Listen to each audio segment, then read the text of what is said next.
ইরানের উপর আমেরিকা ইসরায়েলের হামলা কিন্তু পিছু না হটার বার্তা ইরানের। ইরান আগ্রাসনকে প্রতিহত করছে এবং করে যাবে এমনই বার্তা ইরানের। সংবাদ সংস্থা রয়টার্সকে জানালো ইরানে ভয়ঙ্কর হামলা হচ্ছে কিন্তু চুপ বিশ্ব। স্কুল হাসপাতাল থেকে সাধারণ মানুষকে লক্ষ্য করে হামলা চলছে, গোটা বিশ্ব মুখ বুজে আছে। রয়টার্সকে এমনই বার্তা ইরানের আধিকারিকদের।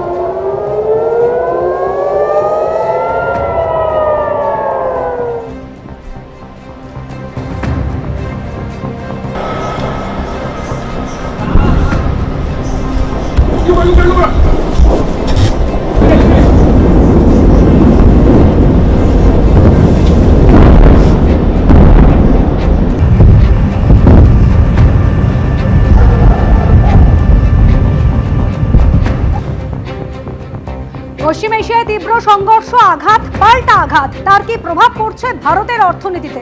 অর্থনীতিবিদ সৈকত সিনহা রয় কি বলেছেন শোনা।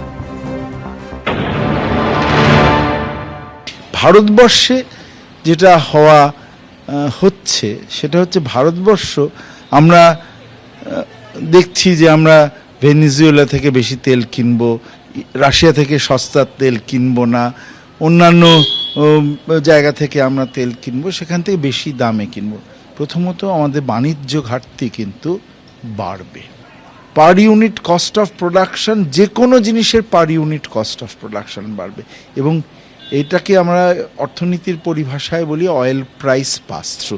অয়েল প্রাইস যেই বিশ্ববাজারে বাড়লো, একটা পাস থ্রু হয়ে দেশের যে অভ্যন্তরের যে জিনিসপত্রের দাম তার কিন্তু উপরে একটা ইম্প্যাক্ট হবে এবং মূল্যবৃদ্ধি অবশ্যম্ভাবী। এখন বোধহয় সরকারের হাতে খুবই কম ইনস্ট্রুমেন্ট আছে যেগুলো দিয়ে মূল্যবৃদ্ধিকে সরকার ঠিকই। মধ্যপ্রাচ্যে সংঘর্ষের জেরে বিভিন্ন জায়গায় কিন্তু আটকে পড়ছেন বাঙালিরা। ভ্রমণ সংস্থার সঙ্গে দুবাইয়ে বেড়াতে গিয়ে আটকে পড়েছেন বাঙালি পর্যটকেরা। শেষ হয়ে এসেছে টাকা, চোখে মুখে আতঙ্ক। দ্রুত দেশে ফিরতে চেয়ে কেন্দ্রের কাছে আর্জি আটকে পড়া এই পর্যটকদের।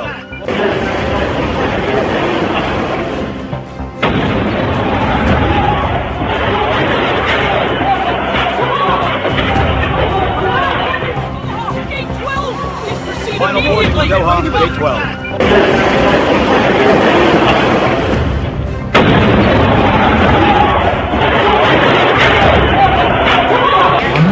আমিও প্রেশারে হাটে লিমিটেড সময়ের জন্য এনেছিলাম, তার দুজনে বাড়তি আছে কিন্তু আর বেশি দিন তো সেটা নিয়ে কন্টিনিউ করা যাবে না। আমি বাড়িতে ঢুকতে চাই এবং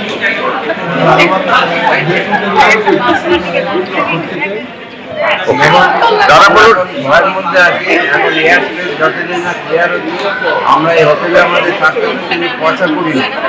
হ্যাঁ, এই অবস্থায় আমরা কী করে কন্টিনিউ করবো, সেটাই আমাদের চিন্তায় করে গেছে। আমি খুবই আতঙ্কিত যে বাড়িতে কবে ফিরব। প্রথমত তারা করি সেগুলো তো আনা হয়নি, আর হাতে করতে সব সরস্বতী চলেছে। আমরা সব অতএব ভারত সরকার যদি আমাদের আমরা এখানে দেখেছি যে বিভিন্ন রকমভাবে আকাশে নানান রকম আলোর ঝলকানি আমরা দেখেছি এবং সবচেয়ে বড় ব্যাপার হচ্ছে যে আমরা এতটাই সংশয়ে আছি, তার কারণ হচ্ছে এতটাই ভীত হয়ে আছি যে আমরা কবে বাড়ি ফিরবো সেটা বুঝতে পারছি না। আমাদের ফেরার কথা হচ্ছে আজ, কিন্তু আজ তো বিমান চলবেই না এবং কতদিন চলবে সেটাও বুঝতে পারছি না। সকলের চোখে মুখে একটা আতঙ্কের ছাপ। সকলেই কিন্তু এখন বুঝতে চাইছেন যে আমরা কবে বাড়ি ফিরব। এই বাড়ি ফিরব কী করে সেটা কিন্তু কেউ জানে না, যেহেতু আকাশপথ সমস্ত ইউএর বন্ধ আছে এবং কোনো জায়গা থেকে কোনো বিমানের শব্দ আমরা পাচ্ছি না যে আকাশে বিমান উঠছে। যে শব্দ পাচ্ছি সেটা আকাঙ্ক্ষিত শব্দ নয়, সে শব্দটা হচ্ছে যুদ্ধ বিমানের শব্দ আমরা শুনতে পাচ্ছি, কিন্তু ডোমেস্টিক বা ইন্টারন্যাশনাল ফ্লাইটের আওয়াজ আমরা শুনতে পাচ্ছি। এবিপি আনন্দ, এগিয়ে থাকে, এগিয়ে রাখে।